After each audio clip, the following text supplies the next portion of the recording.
मध्य पूर्व जल रहा है, आसमान में मिसाइलें हैं, समुद्र में युद्धपोत हैं और दुनिया की अर्थव्यवस्था एक छोटे से समुद्री रास्ते पर टिकी है, स्ट्रेट ऑफ हार्मुज। लेकिन इसी बीच एक चौंकाने वाली खबर आई।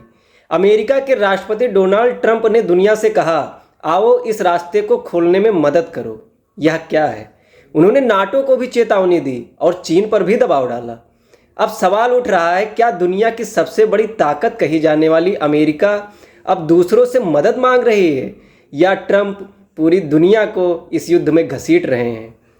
यह युद्ध अचानक नहीं हुआ। 28 फरवरी 2026 अमेरिका और इजराइल ने ईरान पर बड़े एयर स्ट्राइक शुरू किए। इसके बाद एक हमला हुआ खार्ग द्वीप पर। यह ईरान का सबसे बड़ा तेल निर्यात केंद्र है। अमेरिकी एयरफोर्स ने यहाँ 90 से ज़्यादा सैन्य ठिकानों पर बमबारी की, लेकिन कहानी यहीं ख़त्म नहीं हुई। ईरान ने जवाब दिया और उसका सबसे बड़ा हथियार मिसाइल नहीं था, वह था उसकी भौगोलिक स्थिति। स्ट्रेट ऑफ हार्मुज यह सिर्फ एक समुद्री रास्ता नहीं है, यह दुनिया की लाइफलाइन है। दुनिया का लगभग 20% तेल यहाँ से गुजरता है। हर दिन हजारों जहाज यहीं से निकलते हैं। लेकिन युद्ध शुरू होने के बाद सब कुछ बदल गया। ईरान ने ड्रोन, मिसाइल, समुद्री माइंस तैनात कर दी। कुछ जहाज क्षतिग्रस्त हुए और कई कंपनियों ने जहाज भेजना तक बंद कर दिया।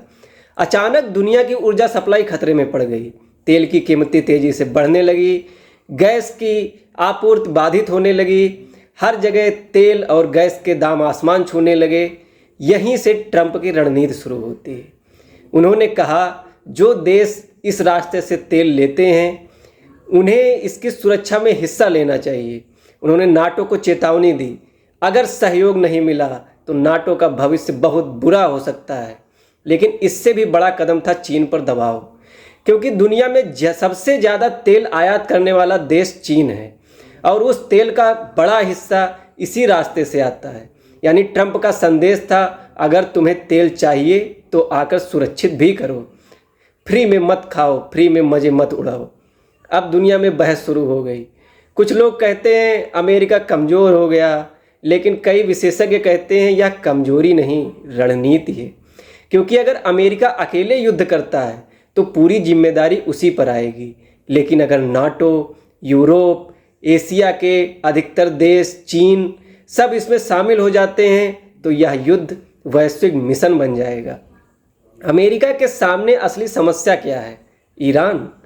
ईरान पारंपरिक युद्ध नहीं लड़ रहा, वह एसिमेट्रिक वारफेयर लड़ रहा है।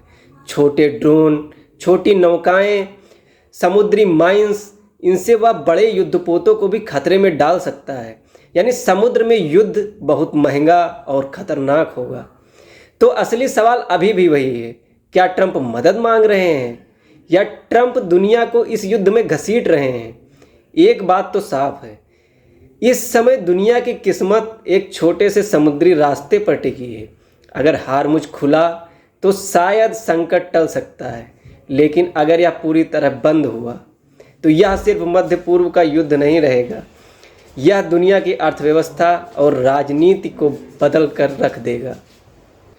अब हम बात करते हैं, अगर ये युद्ध लंबा खिंचा तो दुनिया पर इसका असर क्या होगा। पहला, तेल की कीमतें $150 तक जा सकती हैं। अगर हार्मुज लंबे समय तक बंद रहा तो वैश्विक तेल कीमतें $150 प्रति बैरल तक जा सकती हैं। दूसरा, युद्ध के नए मोर्चे खुल सकते हैं। युद्ध पूरे मध्य पूर्व में फैल सकता है। संभावित नए मोर्चे, नए देश इस युद्ध में कूद सकते हैं, जिससे दुनिया की अर्थव्यवस्था चरमरा जाएगी। तीसरा, नाटो में दरार पड़ सकती है। अगर यूरोप इस युद्ध में शामिल नहीं होता है तो अमेरिका और यूरोप के रिश्तों में गंभीर तनाव आ सकते हैं। चौथा, चीन एक निर्णायक खिलाड़ी बन सकता है।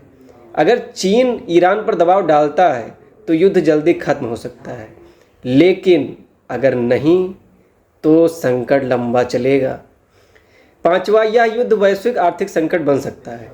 तेल, गैस, खाद्य और शिपिंग सब प्रभावित हो सकते हैं और इससे वैश्विक मंदी का खतरा बहुत ज़्यादा बढ़ जाएगा।